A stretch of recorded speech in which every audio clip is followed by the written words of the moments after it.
Welcome back to Pittsburgh Sports with Scooter. Scooter here. So I'm going to do a Pirates video today. We're going to go over several things in this video.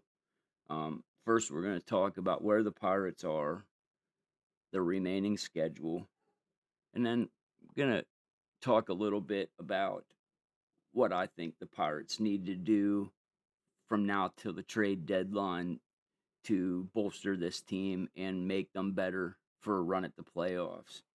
So first off, the Pirates are red hot right now. They just swept the Milwaukee Brewers. This team deserves for this organization to invest and go for it. Um, they're 9.5 games out of the division lead, and they're only 2 games back in the wild card.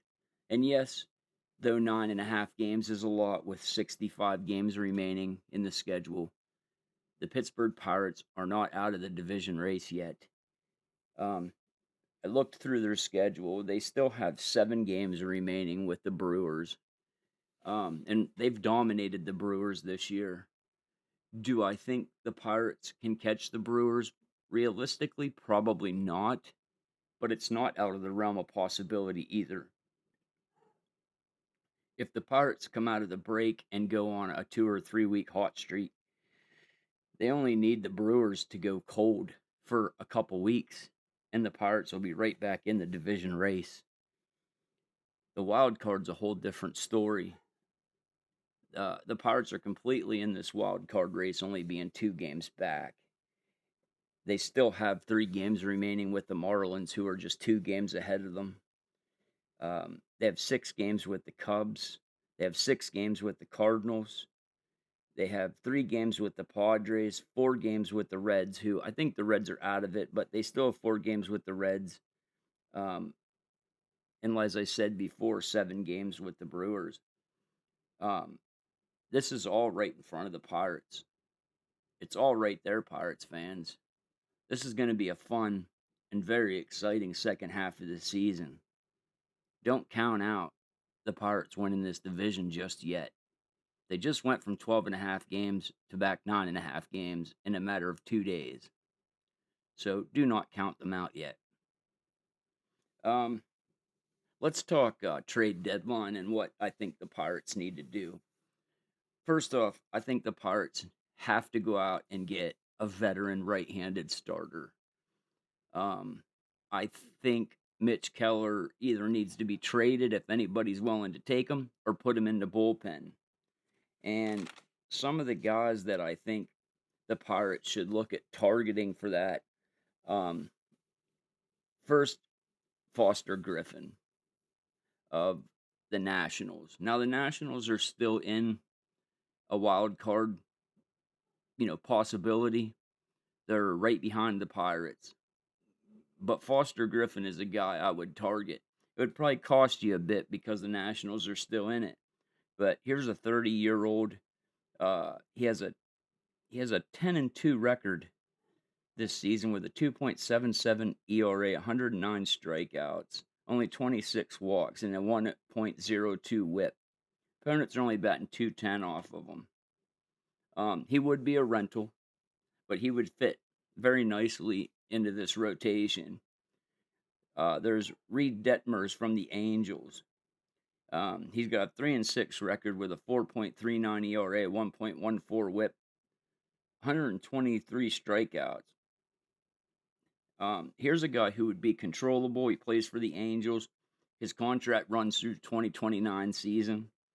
You could fit him into this rotation as a right-hander. He would bolster this starting rotation.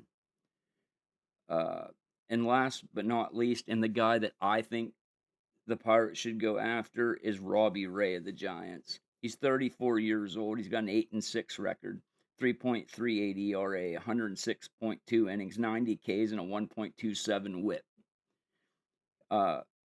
Robbie Ray is 34 years old. He would be a rental player for the season, but he's a veteran. He's been there, done that. He would go in there and he could help these young guys who have never been in a pennant race or a wild card race. And I think he would be a good steady hand that you could put in this rotation and get Mitch Keller out of this rotation. They also need bullpen pieces, and I think they need at least two. And some of the guys I would look at are like a Garrett Whitlock from the Mets. He's got a 1.1 WAR. He's 4-1 record at 2.18 ERA. Um, and he has a 0.94 WHIP. Um, the Pirates desperately need some right-handed bullpen depth. Their bullpen is their biggest problem. And just so y'all know, I don't think the Pirates should worry about going after any bats. If they do, they maybe a veteran third baseman with some power and a decent glove. That would be the one spot, and maybe a catcher. But I'm not worrying about that right now or focusing on that because I don't think that's major needs. Believe it or not, laugh at me if you want, but I feel like Henry Davis is getting ready to go on a tear. I love the kid's swing, his power, his pop, and his speed, and I think it's just a matter of time, and I think it's coming. Another guy, and this is a guy I would love to see the Pirates get, is Luke Weaver from the Mets. He's 32. His contract runs through 2027, so you could have him for a couple years. 37 games, 2-1 record, a 1.85 ERA. He's pitched 39 innings. He has 43 Ks, and he has a 0.96 WHIP. Here's a guy who would truly bolster this bullpen. And Luke Weaver is probably would be my number one target. Anthony Bender of the Marlins. The Marlins are in this, but I think the Marlins would be willing to deal because I don't think the Marlins are in this to stay in this. Time will tell. But Anthony Bender is 31 years old. He's controllable for a couple years. 35 games, 1-1 record, 2.62 ERA, 34.1 innings, 41 Ks, and a 0.96 WHIP. The next guy on my list would be John Schreiber. I'm not real big on him, but he is a right-hander who would help this bullpen. He's 32 years old. He'd be a rental. He's pitched in 40 games. He has an 0-3 record with a 3.47 ERA. He's pitched 36.1 innings. He has 28 strikeouts and a 1.32 WHIP. And the last guy I put on my list, and I'll probably butcher his name, but is Huescar Brazelbon of the Mets. He's 36 years old, so he's a veteran. He knows how to pitch.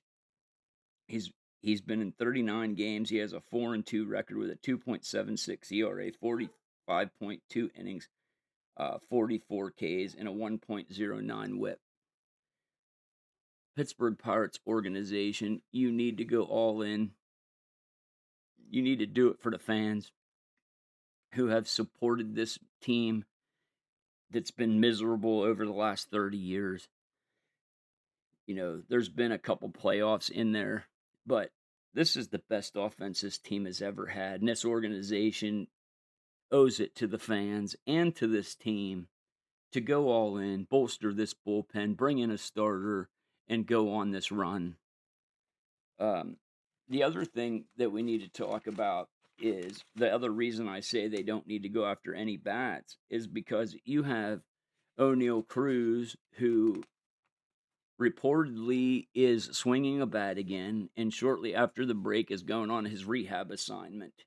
I would suspect within 2 or 3 weeks of the break, you're going to have O'Neal Cruz back. That's a big bat back in the lineup. I don't know who you take out of the lineup because you're not taking Valdez out of this lineup. You're not taking Reynolds out of this lineup. And really, Mangum doesn't deserve to come out of this lineup. But O'Neal Cruz will be back in a few weeks. That's one bat. Spencer Horwitz is running again from that hamstring injury. It's reported that right after the All-Star break, he'll go on a rehab assignment. So within the next 2 or 3 weeks of the season starting, you're getting two big bats back. So there's no need to go get any bats. You're going to bolster it from within. But pitching wise, they need to bolster. This team is ready to explode and go on a run, folks. It's coming. And that's my take on the rest of the season. The trade deadline is August 3rd at 6 p.m. Let's see what the Pirates do. They do have pieces in the lower system, AAA, AA, that they can make some of these deals. Antoine Kelly, Thomas Harrington, who were just called up, but those are guys, young starting pitchers that other teams would probably love to have, and that I would imagine you could get some decent bullpen pieces back with. So the chips are there. They have the money, whether they say they do or they don't. Um, Bob Nutting, Ben Cherrington, give the city of Pittsburgh what they deserve. These loyal fans who have supported this team through thick and thin, mostly thin. So that's my video. I hope you like it. If you do, hit like and subscribe. And until next time, and as always, let's go Bucks.